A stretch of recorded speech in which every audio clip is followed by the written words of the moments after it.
आज हम उत्तराखंड बोर्ड की कक्षा 11 की पाठ्यपुस्तक संस्कृत निर्झरा जो कि कक्षा 11 के हिंदी विषय के अंतर्गत नई पुस्तक लगी है उसका अनुवाद करेंगे। प्रथम पाठः इसका शीर्षक है उत्तराखंडस्य चत्वारि धामानि अर्थात उत्तराखंड के 4 धाम। तो पाठ परिचय हम जान लेते हैं। प्रस्तुत पाठ देवभूमि उत्तराखंड में स्थित 4 धाम के महत्व और संस्कृति पर आधारित है।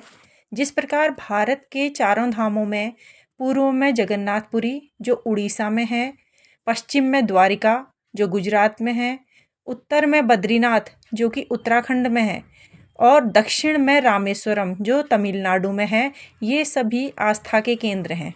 उसी प्रकार देवभूमि उत्तराखंड में स्थित 4 धाम भी भारत के 4 धामों में समान धार्मिक आस्था के केंद्र हैं।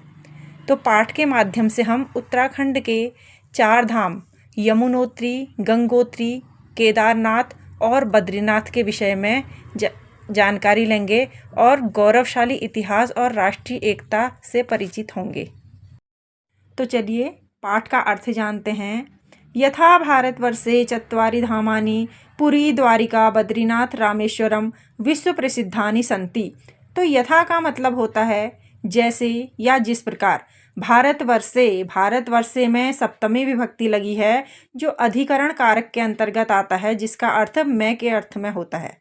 तो जैसे भारतवर्ष में 4 धाम जगन्नाथपुरी, द्वारिका, बद्रीनाथ और रामेश्वरम विश्व प्रसिद्ध हैं, तथैव उत्तराखंडस्य चत्वारि धामानि यमुनोत्री, गंगोत्री, केदारनाथ, बद्रीनाथाश्चापि विश्व प्रसिद्धानि संति। तो उसी प्रकार, तथैव मतलब होता है उसी प्रकार, उत्तराखंड के 4 धामों में यमुनोत्री, गंगोत्री, केदारनाथ और बद्रीनाथ भी विश्व प्रसिद्ध हैं। उत्तराखंडस्य चत्वारि धामानि दिव्यानि भव्यानि च सन्ति। उत्तराखंड के 4 धाम दिव्य और भव्य हैं। तीर्थयात्रिणः देश विदेशेभ्यः अत्र आगच्छन्ति। तो तीर्थयात्री जो हैं देश और विदेशों से, अत्र का मतलब होता है यहाँ, आगच्छन्ति मतलब आते हैं। तीर्थयात्री देश विदेशों से यहाँ आते हैं। चतुर्षु धामसु बद्रीनाथ आदि शंकराचार्येण स्थापितः। तो इन 4 धामों को आदि शंकराचार्य ने स्थापित किया था। अयम भारतवर्षस्य चतुर्षु धामस्वपि गण्यते। तो यह भारतवर्ष के 4 धामों में भी गिना जाता है। उत्तराखंडस्य चतुर्णा धामना यात्रा यमुनोत्री, गंगोत्री, केदारनाथ, बद्रीनाथ इति क्रमेण करणीया ऐसा मान्यता अस्ति। तो उत्तराखंड के 4 धामों की यात्रा यमुनोत्री, गंगोत्री, केदारनाथ और बद्रीनाथ इस क्रम में करनी चाहिए, ऐसी लोगों की मान्यता है। श्री यमुनोत्री मंदिरम। तो आइए यमुनोत्री मंदिर के विषय में जानते हैं। उत्तरकाशी जनपदे हिमालयस्य पश्चिम दिशि यमुनोत्री मंदिरम विद्यते। तो उत्तरकाशी जनपदे, उत्तरकाशी जिले में हिमालय के पश्चिम दिशा में यमुनोत्री मंदिर स्थित है। यमुना देव्ये समर्पितं भव्य मंदिरम यमुना नद्या तीरे स्थितम अस्ति। तो यमुना देवी को समर्पित, भव्य का मतलब होता है सुंदर, भव्य मंदिरम यमुना नद्या तीरे स्थितम अस्ति, यानी कि सुंदर मंदिर यमुना नदी के किनारे में स्थित है। तो यमुना देवी को समर्पित यह भव्य मंदिर यमुना नदी के किनारे में स्थित है। अस्य उद्गम बंदरपूंछ हिमानीत कालिंदी पर्वताद भवति। तो इसका जो उद्गम स्थल है वह बंदरपूंछ हिमनद ग्लेशियर है, उसके कालिंदी पर्वत से होता है। यमुनोत्री मंदिरे यमुना देव्या कृष्णवर्णीया भव्या मूर्ति स्थापिता अस्ति। तो यमुनोत्री मंदिर में यमुना देवी की काले रंग की बहुत सुंदर यानी कि भव्य मूर्ति स्थापित है। अस्मिन् स्थले अनेके जलप्रपाताः दृष्टिगोचराः भवन्ति। तो यहाँ पर यानी कि इस स्थान पर अनेक जलप्रपात यानी कि झरने देखने को मिलते हैं। यमुनोत्री मंदिरस्य वातावरणं मनमोहकम आनंददायकम च अस्ति। तो यमुनोत्री मंदिर का वातावरण मनमोहक और आनंददायक है। यमुनोत्री धाम आध्यात्मिक चेतनाएं अन्यतमा अस्ति। तो यमुनोत्री धाम जो है आध्यात्मिक चेतना का केंद्र है।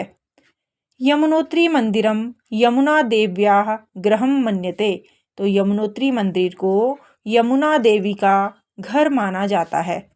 इदं मंदिरम यमुना देवी समर्पितम सर्वोच्च मंदिरम अस्ति।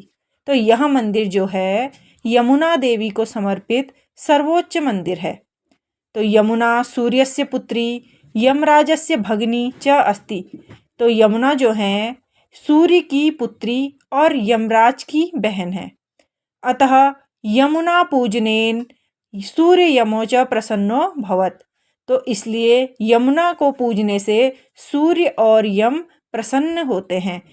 इति विश्वास जनेषु वर्तते। यह विश्वास लोगों में है।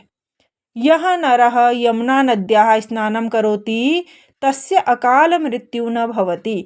तो यह का मतलब होता है जो नर का मतलब होता है व्यक्ति। जो व्यक्ति यमुना नद्या स्नानं करोति, यमुना नदी में स्नान करता है, तस्य का मतलब होता है उसकी अकाल मृत्यु न भवति, अचानक मृत्यु नहीं होती है। इत्यपि जनानाम एका धारणा अस्ति। यह भी लोगों की एक धारणा है। अत्र तप्तकुंडे भगवत भक्त्या स्नानं कृत्वा स्वजीवनं धन्यं मन्यते। तो अत्र मतलब होता है यहाँ तप्त कुंडे। तो तप्त कुंड में भगवत भक्त्या भगवान के भक्त स्नानम कृत्वा, कृत्वा का मतलब होता है करके, स्नान करके स्वजीवनम, स्व का मतलब होता है अपने जीवन मतलब जीवन को, धन्यम मन्यते धन्य मानते हैं। यहाँ तप्त कुंड में भगवान के भक्त स्नान करके अपने जीवन को धन्य मानते हैं। भ्रातृ द्वितीया पर्वणि यानी कि भैया दूज पर्व यमुनोत्री देवालयस्य कपाटं षड्मासानां कृते तीर्थयात्रिभ्यः पिन्नध्वं भवति। पिन्नोत का मतलब होता है बंद करना। तो भैया दूज पर्व पर यमुनोत्री मंदिर के कपाट का मतलब होता है द्वार। षड्मासानाम 6 महीनों, कृते का मतलब होता है के लिए। तो 6 महीनों के लिए तीर्थयात्रेभ्य, तीर्थयात्रियों के लिए बंद कर दिए जाते हैं, बंद होते हैं। तो भैया दूज पर्व पर यमुनोत्री मंदिर के कपाट जो हैं, द्वार जो हैं, 6 महीनों के लिए बंद कर दिए जाते हैं। श्री गंगोत्री मंदिरम उत्तरकाशी जनपदे हिमालयस्य उपत्यकायां स्थितः गंगोत्री धाम अत्यधिकं प्रसिद्धम् अस्ति। तो उत्तरकाशी जिले में हिमालय की घाटी में स्थित गंगोत्री धाम अत्यधिक प्रसिद्ध है। गंगोत्री मंदिरम भारतस्य पूज्य स्थलेषु अन्यतमः अस्ति। तो गंगोत्री मंदिर भारत के पूजनीय स्थलों में से एक है। प्रतिवर्ष बहवः तीर्थयात्रिणः अर्थ दर्शनार्थम आगच्छन्ति। तो प्रतिवर्ष का मतलब होता है हर वर्ष बहवः, बहुत से तीर्थयात्री, अत्र का मतलब होता है यहाँ दर्शनार्थम, दर्शन के लिए, आगच्छन्ति मतलब आते हैं। तो हर वर्ष बहुत सारे तीर्थयात्री यहाँ दर्शन के लिए आते हैं। अस्य देवालयस्य कपाटं प्रतिवर्षम् अक्षय तृतीयायाः शुभ दिने उद्घाट्यते। उद्घाट्यते मतलब खोले जाते हैं। तो इस मंदिर के कपाट का मतलब होता है द्वार। प्रतिवर्ष, हर वर्ष अक्षय तृतीया के शुभ दिने यानी शुभ दिन में उद्घाट्यते खोले जाते हैं। इस मंदिर के द्वार प्रतिवर्ष अक्षय तृतीया के शुभ दिन खोले जाते हैं। दीपावल्याः अनन्तरं कार्तिक मासस्य शुक्लपक्षे प्रतिपदायां तिथौ गंगोत्री मंदिरस्य कपाटं 6 मासानां कृते यात्रिभ्यः पिन्नद्वं भवति। तो दीपावली अनंतरम यानी दीपावली के बाद कार्तिक मासस्य, कार्तिक मास की शुक्ल पक्ष में प्रतिपदाया तिथो यानी पहली तिथि को गंगोत्री मंदिरस्य, गंगोत्री मंदिर के कपाट का मतलब होता है द्वार, 6 मासानां कृते 6 महीनों के लिए यात्रिभ्य पिन्नोदम भवति। यात्रियों के लिए पिन्नोद का मतलब होता है बंद, भवति मतलब होते हैं। तो दीपावली के बाद कार्तिक मास की शुक्ल पक्ष में प्रतिपदा तिथि में गंगोत्री मंदिर के द्वार 6 महीनों के लिए यात्रियों के लिए बंद होते हैं। गंगोत्री मंदिरम निक्षा सूर्यकुंडम अस्ति। तो गंगोत्री मंदिर के निकट, निक्षा का मतलब होता है निकट, सूर्यकुंडम अस्ति, सूर्यकुंड नामक स्थान है। गंगोत्री मंदिर के निकट सूर्यकुंड नामक स्थान है। मंदिरात 5.59। तो मंदिरात में पंचमी विभक्ति लगी है। मंदिरात का मतलब होता है मंदिर से। 5.59 क्रोश परिमितम, कोस के बराबर। 18 किलोमीटर परिमितम यानी 18 किलोमीटर की दूरी पर। गौमुख नामक स्थानम गंगायाः उद्गम स्थलम अस्ति।